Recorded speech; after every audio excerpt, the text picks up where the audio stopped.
Tam rəsmi statistika əsasında dünən bir video hazırladım ki, minimum əmək haqqı ilə Ermənistanın paytaxtında bir adam ev almaq üçün 10 il, Gürcüstanın paytaxtı Tiflisdə 13 il, Azərbaycanın paytaxtında isə 18 il işləməlidir.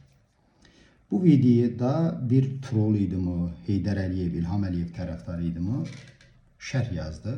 Şərh diqqətimi çəkdi ki, siz qərəzlisiniz. Niyə görə ancaq Bakını hesablayırsınız? Azərbaycanın əyalətlərində, rayonlarında ev almaq bu qədər çətin deyil. Mən dedim, axı biz paytaxtları müqayisə edirik. Sizin xəbəriniz var, Gürcüstanın, Ermənistanın əyalətlərində bəs evlər nə qədər, mənzillər ucuzdur. O isə məni sərras bir atəşlə susturdu. Dedi ki, orada mənzillər ona görə ucuzdur ki, əhali baş götürüb gedib. Ölkədə alıcı qüvvəsi insan az qalıb. Yadıma bir zamanlar saxta deputatlardan birinin dediği söz düşdü. O demişdi ki, Ermənistanda, Gürcüstanda rüşvət ona görə azdır ki, əhalinin pulu yoxdur. Amma mən o troll və yaxud da Əliyev tərəfdarının dediği söz barəsində fikrə daldım. Çünki mən elə bilirdim ki, Azərbaycanlılar Afrikadan, nə bilim, Şimali, Cənubi Amerikaya qədər baş götürüb ölkədən gediblər. Rusiyada, Belarusda, qonşu ölkələrdə,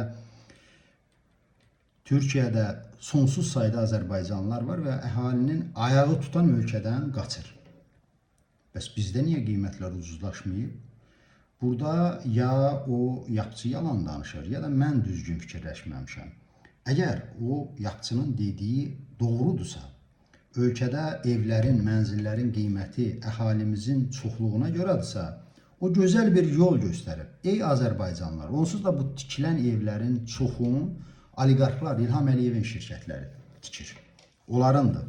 Gəlin biz yüngül bir hiləgərlik eləyək ki, bundan kasıblar, zavallı Azərbaycanlılar faydalansın.